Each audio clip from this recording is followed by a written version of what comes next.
All right, deadline day 2025. It's coming past. The San Jose Sharks very, very active today, perhaps surprising everyone once again at the end with the trade of Fabian Zetterlund. Randy, I'll flash back and start with you to a year ago when we talked about the teardown being complete with the trade of Tomas Hertl. This was a little bit different. I guess, Randy, what was your reaction, and were you expecting a deadline as busy as it has been for San Jose? Well, I expected the UFAs, the guys on expecting expiring contracts like Sturm and Cunnin, and players like that to be in play, and they certainly did move. I didn't expect the Vanacek trade. Great for Vitek that Mhm. he gets an opportunity to be in the playoffs. And Jake Wallman and Fabian Zetterlund both surprised me, and Zetterlund was even more surprising.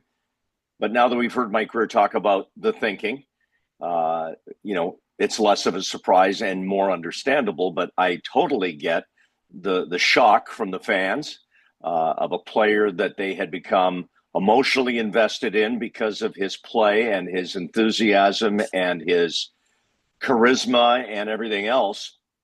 But I guess when you refer back to a year ago and us maybe saying the teardown, if you want to call it, was complete, I don't think you're ever complete until you're you're knocking on the playoff door. And then once you get there, it's never complete until you win. I mean, look at what's gone on around the league today with teams that are near the top and wanting to get to the top. So it's an emotional day. I'm not gonna lie. We are closer to these players than even the fans are, and to see Zetterlund, Wallman, Cunnin, Sturm, Vanacek, Granlund before that, Blackwood before that. It's been a draining year because you build up relationships and friendships, and we get excited on the air about these players, and now they're gone, and we have to get re-excited about what's to come, but that at this point are just names on a piece of paper for the most part. So it's a tough day. Dan, I'll go to you. One of the comments that Mike Greer said with regards to Fabian Zetterlund was talking about how, he didn't line up as much with where the Sharks were currently, and talked about him being at a point in his career where he could go be in a playoff chase. With Mike saying that, it feels like that is him going all in on the youth players, and you could expound upon that to include a Jake Wallman, who's a little bit older as well. But when we're talking about the core future of the Sharks right now, we're talking about those 23 and under guys who were all contributors in 8 points the other night in a win. But that really seems to be where he's doubling down right now, outside of a few veterans like a Tyler Toffoli, for instance. I think it's partly related to what he was saying about the way that the young kids, Celebrini and Sturm and Mukhamadullin and Graf, are developing. And I think that what he wants to do is to maximize the number of the people in the similar age group. Zetterlund did surprise me without question. I thought that he would be part of that. But again, as Randy said, listening to some of the reasoning, it probably makes sense. Wallman didn't surprise me as much for that reason. He obviously was a good contributor to this team this year. I thought maybe he might stick around a little bit longer, but because of the progress that they see, and because of what they understand is a very talented group of young players coming in that we haven't even seen yet, I think that they're just preparing for all of that, making sure that their salary cap numbers are right for when those guys do start to get paid a lot more money. And I think that's a good sign in the long term. It just hurts right now. It hurts on a variety of levels simply because, as Randy said, you get an investment in some of these guys. You start to see their progress. You start to really root for them. And all of a sudden, they're not members of your team anymore. And so you have to get through the emotional part of that. We've been through it a number of times before. And, this teardown, so to speak, is not over. They're still trying to get that group of people crystallized in that maybe 2 to 3 year age group where they're going to be really outstanding. And I just talked to people in Colorado the other day, and they're telling me how I don't want to say intimidated, but how impressed they are with the group of young players that the Sharks have. So when the Athletic rated the team the number one group of prospects, it wasn't just newspaper guys doing it. It was a group of people that are involved in the game that really respect what the Sharks have. And I think Mike wants to maximize that. Drew, one of the things I immediately thought of with the Zetterlund trade was how it would impact a guy like William Eklund and also Will Smith, who he appeared to be tight with. You know, you as the one man here who's been on the coaching side of things, can you immediately feel that impact in the dressing room, even though we all know these are professionals, they're used to dealing with these types of situations? Yes, you can. Because Mike Greer mentioned it when we were on the conference call with him, that on the other side of it, the players in Colorado, in Dallas, in Florida, they can feel like, oh my goodness, look at this. Look what we've gone. And you know that your general manager has gone out to try to help you push for a Stanley Cup. Mm-hmm. So you feel it on the positive side. You definitely feel it on the negative side. There will be guys in there like our fans who are going, what are we doing? I thought we were through this. You said short-term pain. Well, the short-term pain is becoming longer because this really hurts. And as Randy and Danny said, for some of the guys, I don't know if you guys know this or not, but I was a pretty big fan of Nico Sturm. I think I mentioned him once or twice in a broadcast. I was literally, I still am sad. But Mike said also, and I thought this was key, and I wondered if this was a point, whether the record this year is far from what they thought it was going to be, so that necessitated them being open for business to, as Danny said and Randy said, to keep the moving some pieces out. I'm not going to say tear down, because that's the tear down. The tear down was the tear down. Yeah, the big money deal. Move people in, move people out, and try to continue to build. And maybe the first blueprint hasn't worked the way you wanted it to, so you have to redo a few things here and there. But I think that was, to me, my biggest takeaway is what Mike said, that the record wasn't what they thought it was going to be this year, and the wins weren't there as much, and that opened them for business, which is understandable. Right. It certainly is understandable. Randy, when Mike was asked about the potential to be aggressive in the offseason, whether it be free agency or trades or however he's going to work this, that was not the term he agreed with, but he knows they have to be active. I guess, what are you expecting in terms of how he goes about his business in the offseason? Because I think one way or another, he has to populate this roster with NHL players. And he even said that he thought that this was going to be the last time they were going through this, which I thought was maybe a little bit more insight into where he thought the team was going, as opposed to the term aggressive.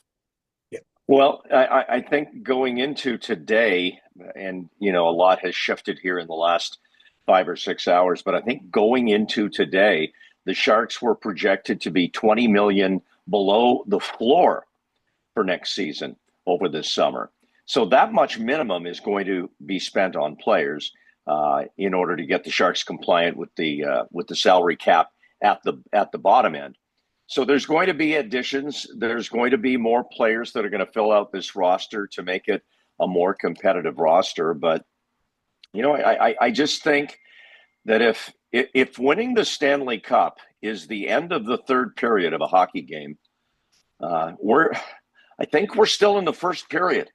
I think hopefully we're getting to the end of the first period, but we're not at the end of the first period yet. We are last in the NHL. We are 32nd. We were 32nd last year.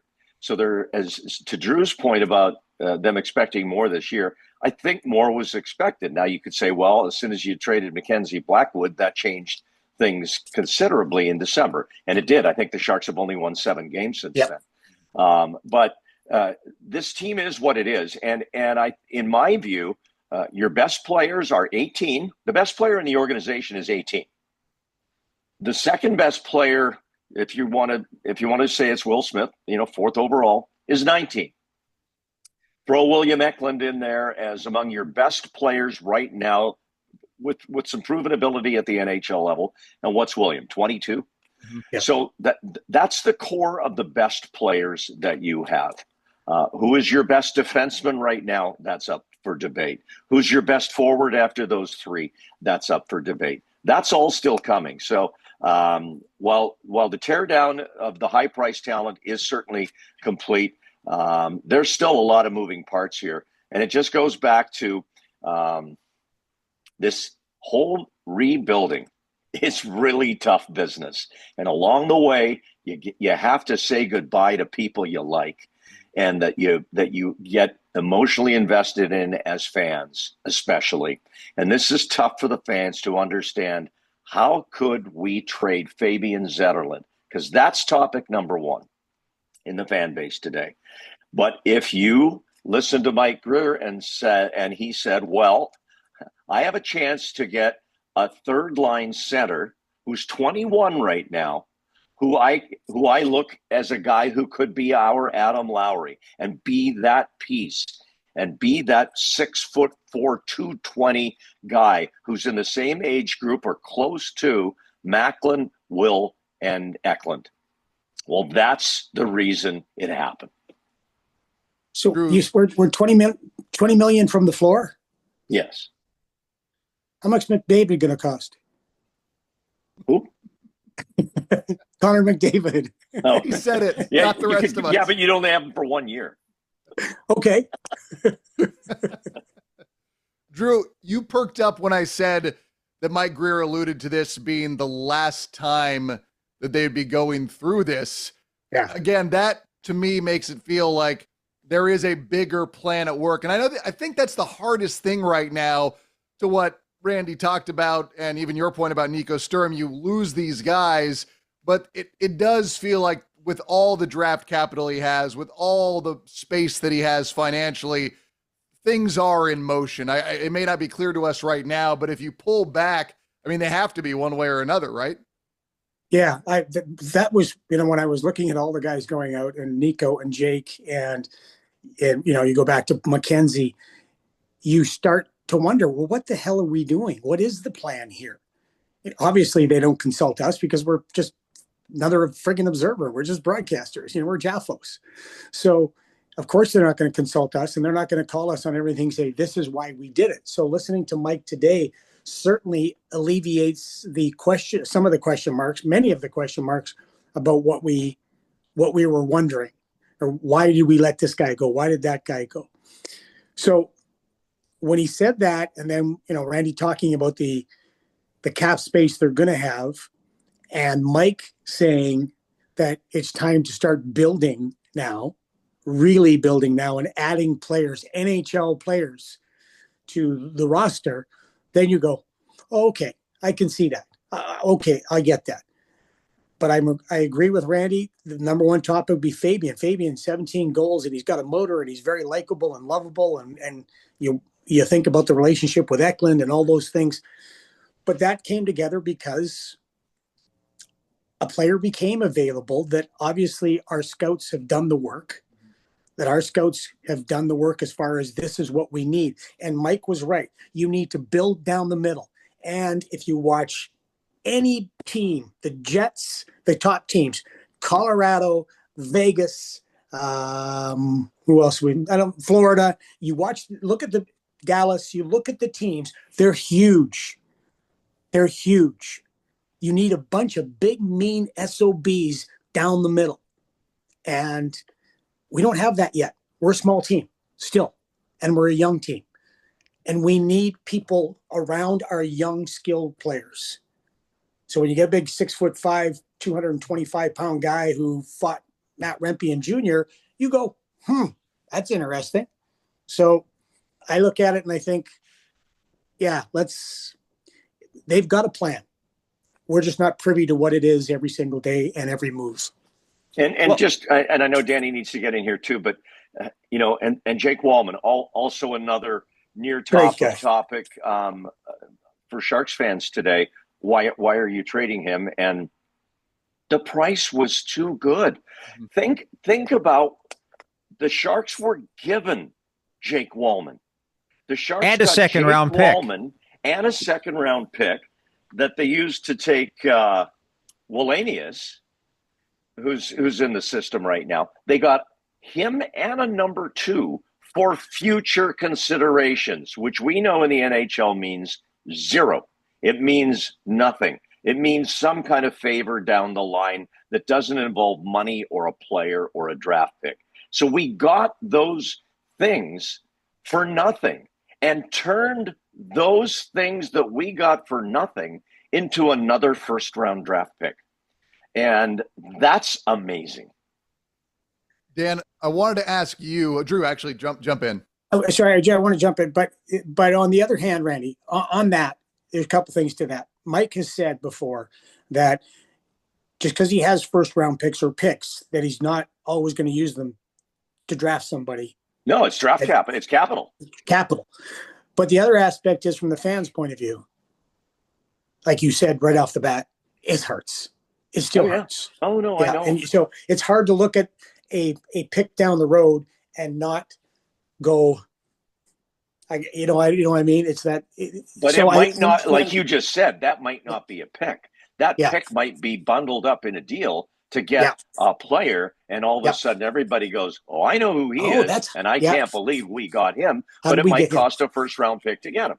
Yeah, absolutely. That's already started to happen too. You know, in recent years, how did Askarov get here? Well, I mean, you know, there was some movement with picks that were acquired. I think one of the interesting things about this right now too is they wanted to get a guy like Ostapchuk because they looked within their organization and they didn't have that. And that's an evaluation of a lot of the guys that are either playing in junior or playing for the San Jose Barracuda right now. And they've got to be asking themselves, what do I have to do to stick around? I think that the Calder Cup playoffs are going to be really important for those guys to showcase what they can do, especially in a best-of-7 situation against other men, players that they might be playing against in the NHL if they get here. And if it doesn't work here, it's also going to be draft capital, or capital, that is, for Mike Grier to move some things around. You know, we've had a few guys that haven't even gotten here yet. I was kind of surprised to hear him talk about Cam Lund so openly, to maybe say that they'd like to get him out of college hockey this year and sign him to a contract and get him going right away, that they're already thinking about that because they usually haven't tipped their hand in that regard. But you have other players like Haviland and Bistad who's playing for the Barracuda. What's their future going to be? What's going to be the capital that you get back from them if you don't keep them here? And I think that's going to be some of the interesting stories that happen here in the stretch drive of the season, including the guys like, for instance, Luca Cagnoni. Is he going to get a shot to play in the NHL now? I say probably yes before this season is over, just to kind of get prepared, get a taste of what it's like, and then get to the Calder Cup playoffs and do the best you can and try to win there. But we're going to see a lot of that in the next couple of weeks, and I don't think it's limited to any position. It's going to be fascinating. Dan, I wanted to ask you, with the trades of all these veteran players, the Nico Sturm, the Luke Cunnin in particular, veteran guys that were looked to be protection as well as a clear-cut pathway for Macklin Celebrini and Will Smith to look to. Now that they have proven themselves to a small extent in the NHL, we're seeing consistent production from Celebrini and from Smith. Did that make Grier feel a little bit more comfortable in trading those veterans away, to where he thought to himself, these guys get it now, they see how it's done, they maybe don't need these guys around them to the same extent? Maybe he wasn't looking at it that directly, but perhaps the fact that they flourished the way they have allowed him to have more freedom with who he wanted to move as he got to the deadline. Well, I think that the key phrase that he said in his news conference was that you don't win the Stanley Cup with just Macklin Celebrini and Will Smith. You got to surround them with people. And I think there's a combination of things going on. I think that part of what you're saying is true, that they like the way these guys are developing and able to take more important roles with the team quicker at the NHL level for more numbers of games. I mean, when was the last time we heard anything about load management? I think it was about 15 games into the season for these guys, because they've shown that they can handle that part of it. What's interesting for me with Celebrini and Smith is they were not put on the roster for the San Jose Barracuda. Colin Graff and Muka Madulin were, but the one possibility they've got is at the end of the season, they could get a call from their national team and go play in the World Championships. And I think that would be another step for their development to see exactly what they could do. I mean, Will Smith did it last year for Team USA, and I already know that Macklin Celebrini has spoken to Team Canada over the year about a variety of topics. So, he's clearly on both of those squads' radar, especially since the Sharks aren't going to the playoffs. But the other part of it, too, is you have to remember that the veteran players that are here, you really are going to depend on Tyler Toffoli. Mario Ferraro, I know they heard some discussions about him. Mike said nothing was really enticing enough to actually make a move, and they really liked the player. So, I mean, these guys are going to be really important to continue to teach these guys and to provide support. But you also have to understand that players that have won before also are in a situation where they lose their enthusiasm. They could lose their enthusiasm if they're there for too long. So maybe there is going to be a little bit of a revolving door for some of these guys. I think Tyler Toffoli's maybe an exception to that, signing a 4-year deal. But his circumstances were a little bit different, and I think he understands the whole picture. But yet you start to see some of that. So that means you're bringing guys in that don't lose enthusiasm around February 15th and continue to provide that role for a team. And that's just something that each club has to evaluate. So I think it's a combination of the things that you said, their growth, the fact that you got good guys coming in that they feel are going to project very well, and plus you want to make sure that the veterans that you do have here continue to be that positive influence that you expect. Danny, you use the term revolving door, and maybe this is just wishful thinking on my part, but some of these guys who are going out are unrestricted free agents at the end of this year. Guys that were and a particular guy, Nico Sturm, is a free agent at the end of this year. Why am I surprised you brought him up? I don't know. I just first guy that kind of popped into my head. Sure. But there is certainly a chance. So you're saying there's a chance that he could have the revolving door coming back and swinging back to 525 West Santa Clara. Sure, why not? Hey, by the way, I did want to report on this since you guys weren't there, but in Denver, it was a kind of a similar situation. I thought it was fascinating. When the news came out in the morning that Nico got traded, Nico came down to the rink. He was already probably down there working out anyway. Of course he was. I saw him walk out onto the bench, straight to Mike Aldrich, equipment manager of the team, put his arms around him, went up to Ryan Kelsey, went up to Will Leonard, all the trainers, and all the guys came over.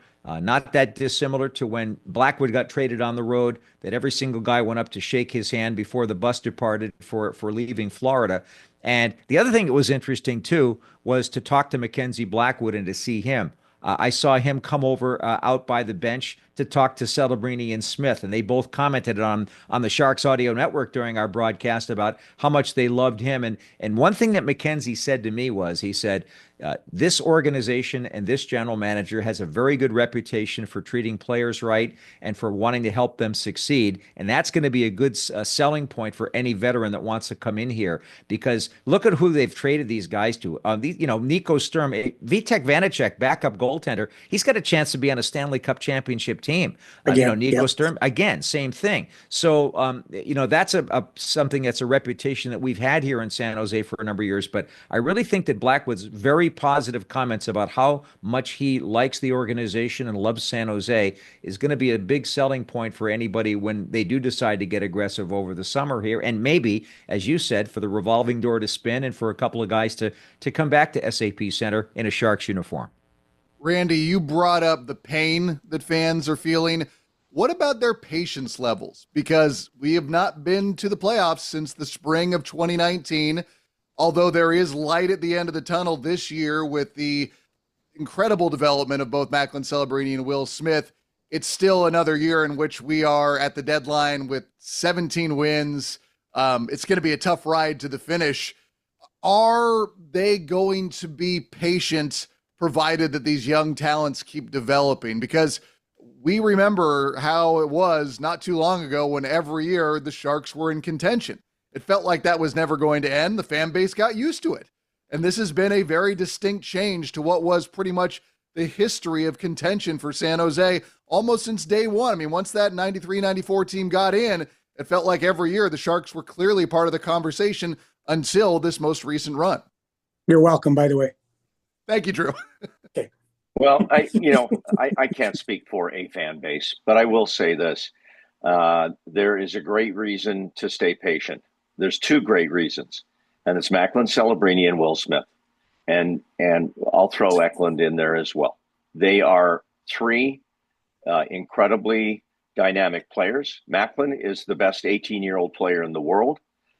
We hopefully have a goaltender that will be a goalie of the future. And then a lot of other pieces that are still in the we're not sure category.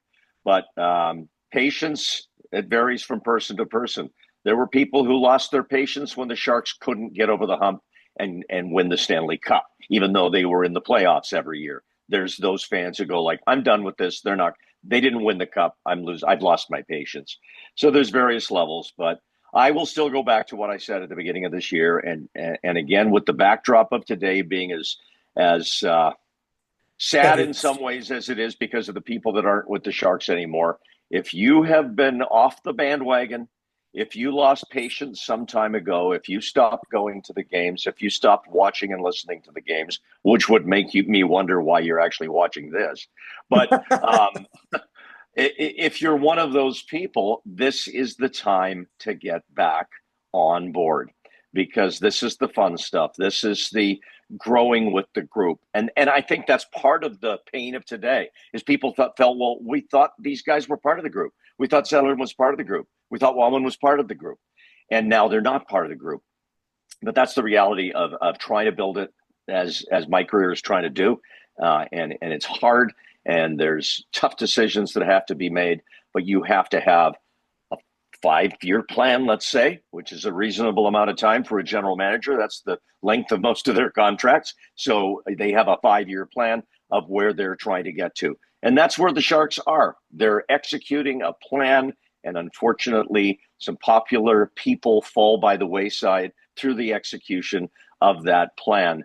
But you can't lose sight of the plan, and you can't lose sight of the goal. And as Drew pointed out, you do have to deviate. You do have to make changes. You do have to correct some things that may not have worked out the way you wanted. But at the end of the day, Mike Grier had a vision for this job when he got it, for how he was going to get this team back. And I don't think he's wavered much from the ultimate vision of how he was going to do it. And this is part of how that's happening. Drew, what is Ryan Warsofsky saying to his coaching staff right now? Are they just kind of shrugging and saying, all right, we go from here? I mean, they just played, and I know this sounds a little bit absurd amidst a road trip that only had 2 wins, but I can make an argument they were playing their best hockey of the season. They tightened up defensively. Their coverage in all zones was better. They looked really motivated. That was the other thing. And then now, once again, we talks about it's not just the X's and O's, it's the Jims and Joes. Well, the Jims and Joes are not the same that he had just a few days ago when he thought things were pointed in the right direction. So how is that conversation going right now? Well, I'm a big believer in controllables, as you guys probably get tired of me talking about. As a coach, you can only coaches coach, players play, managers manage. And that's what Dean Lombardi told us that in the very first meeting we had with all the scouts and the coaches in the first year. He said, listen, we're picking the team. You guys are going to coach them, and they're going to play. So that helps you. It actually frees you into doing your job. And for the coaching staff, nothing will change as far as their approach to the game. They're not going to change any of the structure. They did change the structure coming out of the Four Nations break. More of a 1-3-1 in the neutral zone, more of a heavier, trying to be heavier on the forecheck. There's still, of course, the warts that they have, and they're continuing to try to work on that. For them, nothing changes. His messaging to the team, I doubt will change as well. You will have those, as Mike Grier talked about. There'll be some guys that Mike will talk to tomorrow, some of the leadership guys, and I'm sure that Macklin will be in that conversations, and Eklund as well, is that he'll have individual conversations with guys. And I'm sure Ryan will do the same thing with some individuals. Tyler would be one guy you talk to when you go out there, and you talk to, pretty much anybody you can that you can help you get the guys going in the right direction and focus on the controllables. And the other thing is, all right, it's all over with. Now just go out and play. Mm-hmm. You guys have done what you just said, Ted. You guys in this last road trip, you played your asses off against some really good teams that were either in a playoff hunt or in the playoffs and needing the 2 points to rise up in the standings. And you played your asses off. And if we could have got a break here and there, you would have came out of that road trip with a winning record. But we didn't get those breaks because this, that, and that happened. We're trying to fix those on the ice, and that's what we're going to do.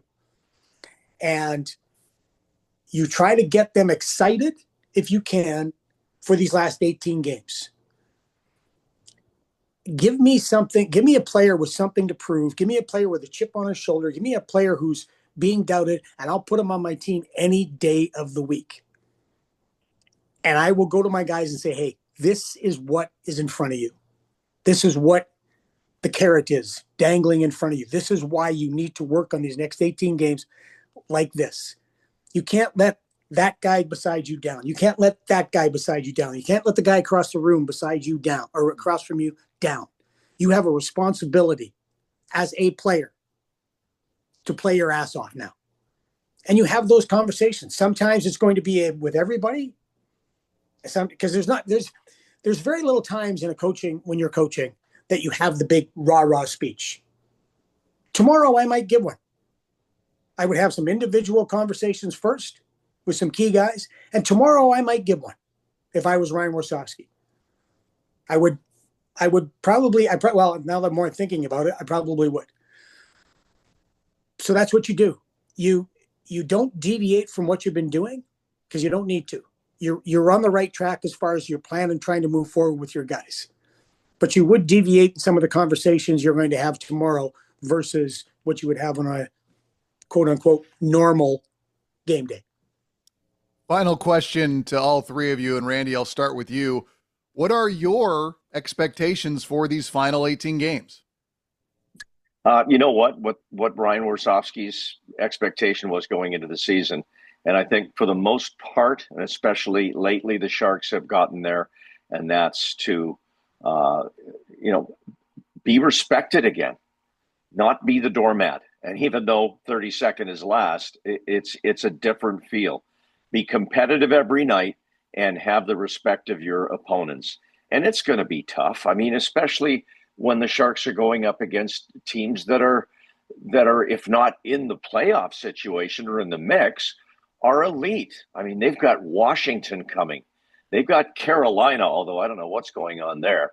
Wow. They've got Toronto coming. They've got the Rangers resurgent coming. They've got Edmonton twice. Coming, and that's not to mention some tough road games as LA. Well. So they're going to face a lot of tough teams. They're going to face a lot of teams that are already, if not in playoff mode, awfully close, gearing up, and we're already starting to see it around the league. It's getting harder and harder, and the games are getting more competitive, and fights are happening that weren't happening earlier in the season because the battle is on. So I want the Sharks to stick their nose in, be in the middle of the battle.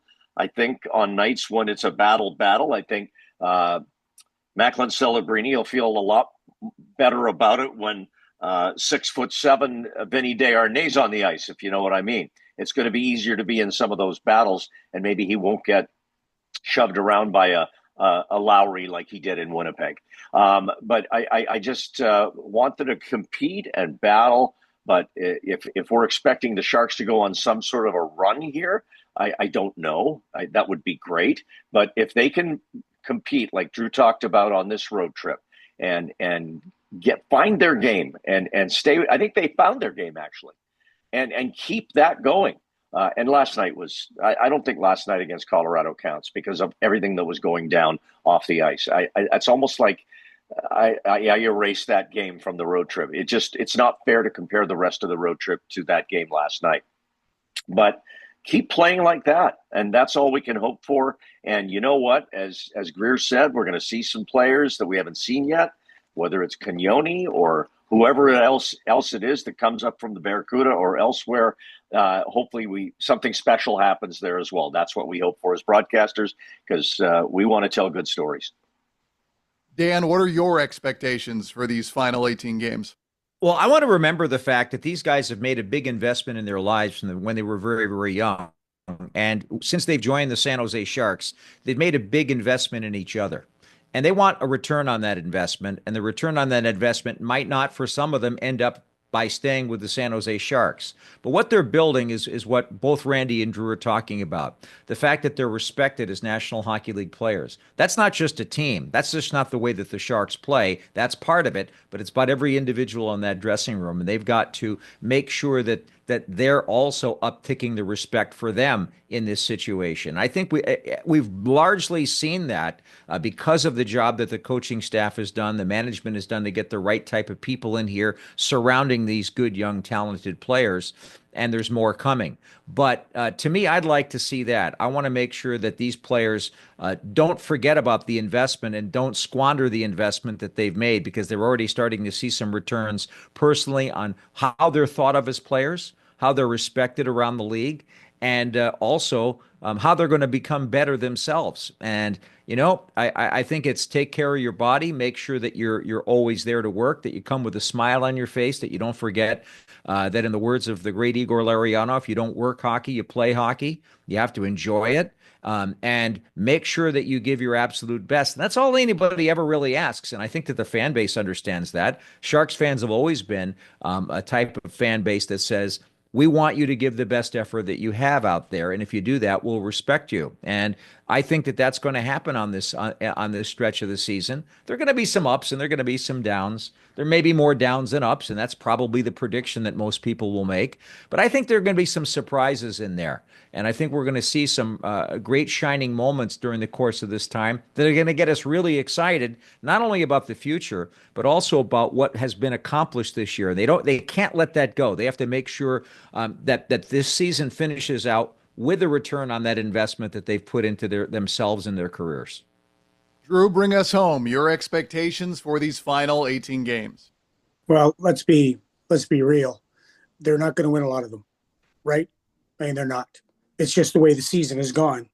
You would have to think, well, it's not going to change that much since you took talented personnel out. But going back to what both Randy and Danny said, I guess we've all kind of got what we want to see versus what we think we'll see. And we know, as far as wins and losses, it will probably be tilted heavily in the loss department. But I'm with the guys. I want to see them work and compete. Difference between work ethic and competing. I want to see them keep that compete level that they've had.